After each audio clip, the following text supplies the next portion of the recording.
ஓம் மகா கணபதியை போற்றி, வெற்றிவேல் முருகனுக்கு அரோகரா. நாம் எல்லோரும் சென்ற சில பதிவுகளாக தொடர்ந்து கந்தசஷ்டி கவசத்தை சிந்தித்து வருகின்றோம்.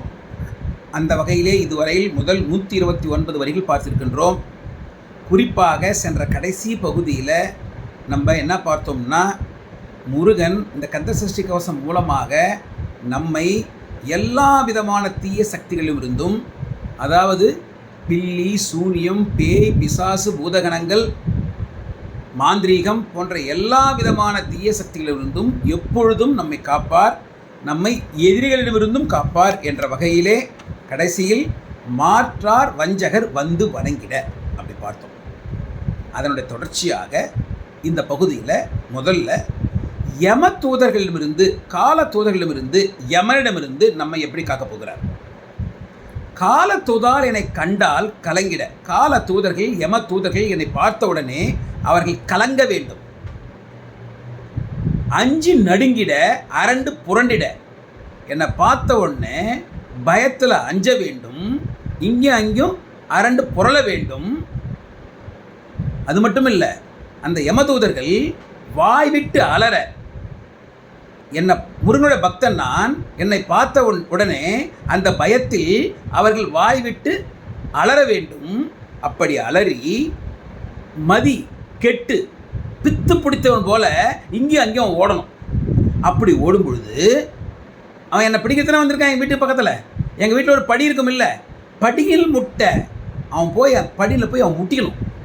அந்த சமயம் பார்த்து, முருகா அது மட்டும் பத்தாது எனக்கு, நீங்கள் என்ன பண்ணணும் தெரியுமா, பாச கயிற்றினால் படியில் முட்டை பாச கயிற்றால் கட்டுடன் அங்கம் கதிரடு கட்டு, கட்டி உருட்டு கால் கை முறிய. அவனை பாசக்கயிறை வச்சு கட்டணும். கட்டும்போது அவனோட அங்கங்கள்லாம் இருக்க, உடல் உறுப்புலாம் இருக்க அப்படியே வலிக்கணும். அப்படி வலிக்கிற நேரத்தில் அவனை இங்கே அங்கே நீங்கள் உருட்டணும். அப்படி உருட்டும் போது அவன் கையும் காலும் உடையணும், முறியணும், கையும் காலும் உடையணும். அந்த சமயத்தில் எங்கள் வீட்டு பக்கத்தில் ஏதாவது படிக்கட்டு போல எதுனா இருக்கும், அங்கே போய் அவனை முட்டணும். முட்டும் பொழுது அவனுடைய விழிகள், கண்கள் பிதுங்கணும். முட்டு மொழிகள் பிதுங்கிட, செக்கு செதில் செதிலாக அவனோட தோல்லாம் இருக்குல்ல, அதில் செதில் மாறி அப்படியே பிஞ்சு வெளியே வரணும், தோல் உறிஞ்சி வெளியே வரணும். குத்து கூர்வடி வேலால், கூர்மையான உங்களுடைய வடிவேலை வச்சு அவனை குத்தணும்.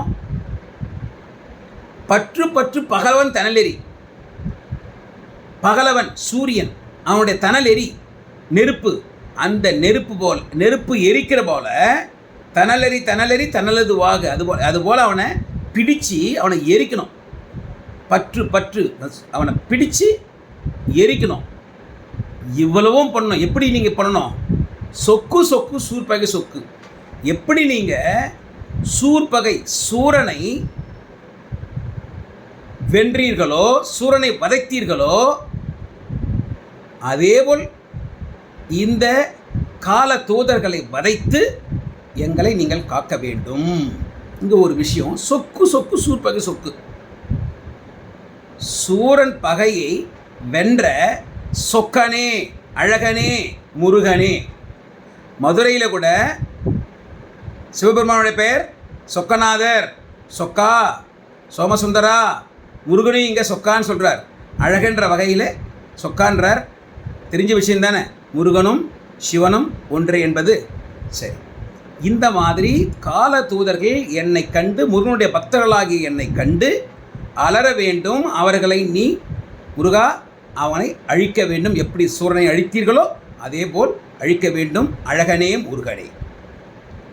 இதற்கு அப்படியே ஈடாக ரொம்ப அழகான ஒரு கந்தர் அனுபூதி இருக்குது. அதை இந்த நேரத்தில் நம்ம நினைத்து பார்க்கணும்.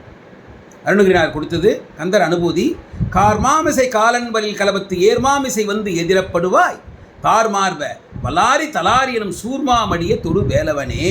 மிக சுருக்கமாக இது என்ன கருத்துன்னு பார்த்தோம்னா, முருகா இந்த காலன் இருக்கான்ல, யமன், அவன் கொடுமையான எரும வாரத்துலேருந்து ஒரு பக்கம் வருவான்.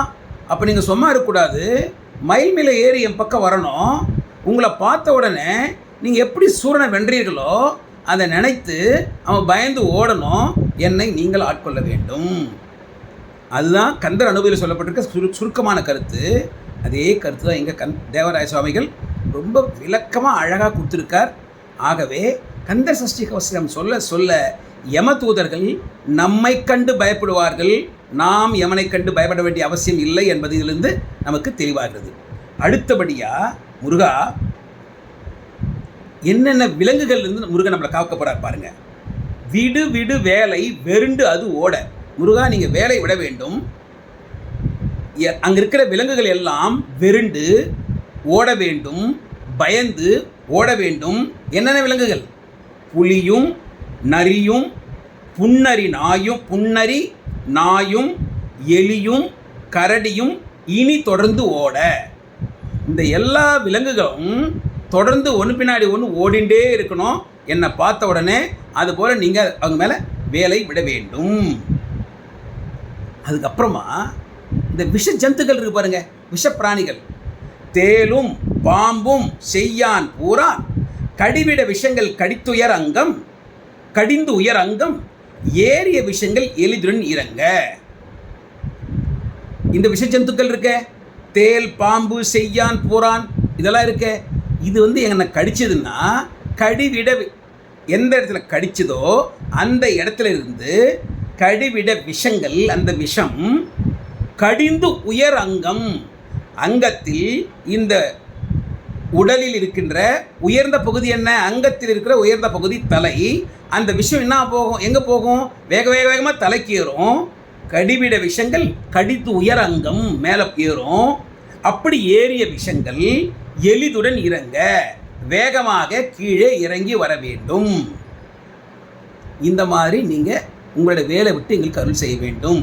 ஆக யமனிடமிருந்து காப்பாற்றினார், அதன் பிறகு விலங்குகளிலிருந்து காப்பாற்றினார், அதன் பிறகு விஷ ஜந்துக்களிலிருந்து நம்மை காப்பாற்றுகிறார்.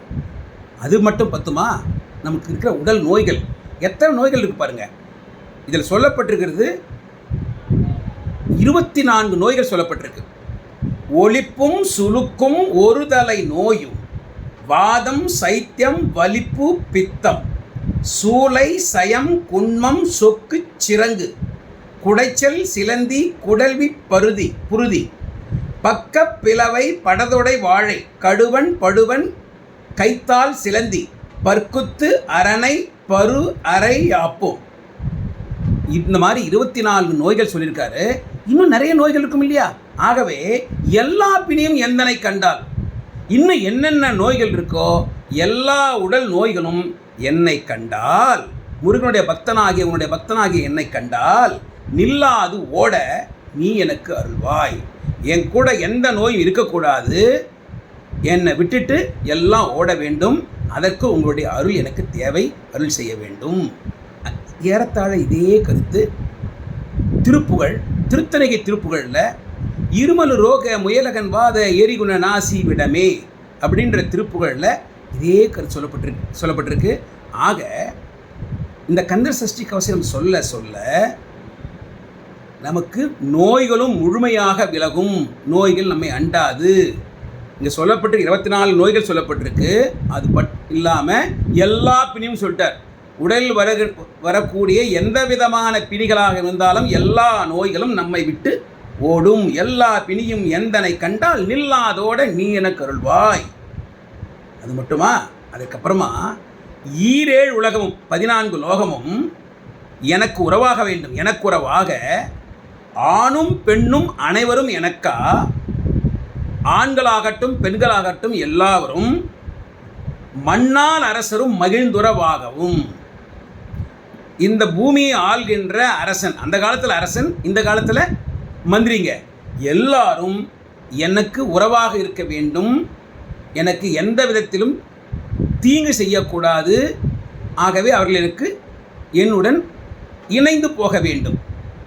எனக்கு உறவாக மண்ணால் அரசரும் மகிழ்ந்துறவாகும்.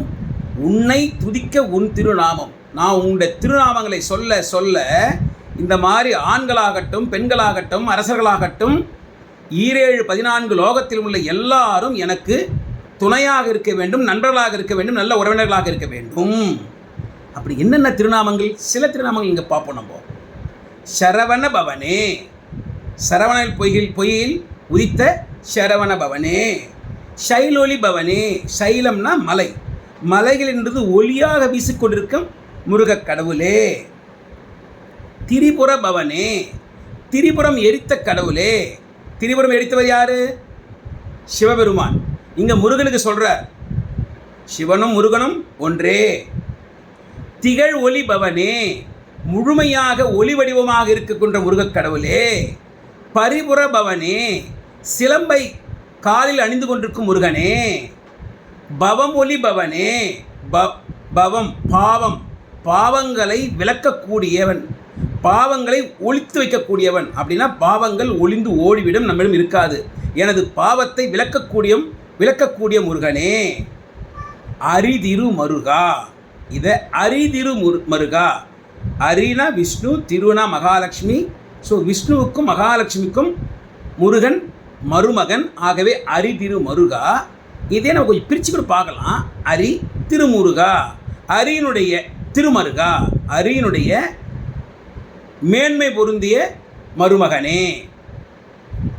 விஷ்ணுவுக்கும் மகாலட்சுமிக்கும் முருகக் கடவுள் 2 விதமாக மருமகனாகிறார். ஒன்று, விஷ்ணுவோட தங்கை உமா மகேஸ்வரி, அம்பாளோட பையன் முருகன், ஆகவே மருமகன். வள்ளியம்மையும் தேவயானை அம்மையும் முன்பிறவியில் விஷ்ணுவுக்கும் மகாலட்சுமிக்கும் பெண்கள். சுந்தரவல்லி, அமுதவல்லி, அவங்க தான் வள்ளி அம்மையாகவும் தேவி அம்மா வர்றது. ஆகவே கூட அவர் மருமகன். எல்லா விதத்திலும் அரிதிரு மருகா. இந்த வகையில் இந்த பகுதியில் நாம் இப்பொழுது முடித்து வைப்போம். இதன் தொடர்ச்சியாக மேலும் பல முருகனை பல்வேறு வகையில் புகழ்ந்து அவரும் நமக்கு அருள் செய்யும் விதத்தை வருகின்ற பதிவுகளில் நாம் பார்க்கலாம். ஆகவே இப்போது நம்ம தெரிந்து கொண்டது என்னென்னா, கந்தர் சஷ்டி கவசை சொல்லும் பொழுது முருகன் நம்மை யம தூதர்கள், யமனிடந்து காப்பார், கொடிய விலங்குகளிலிருந்து காப்பார், விஷ பிராணிகளிலிருந்து காப்பார்.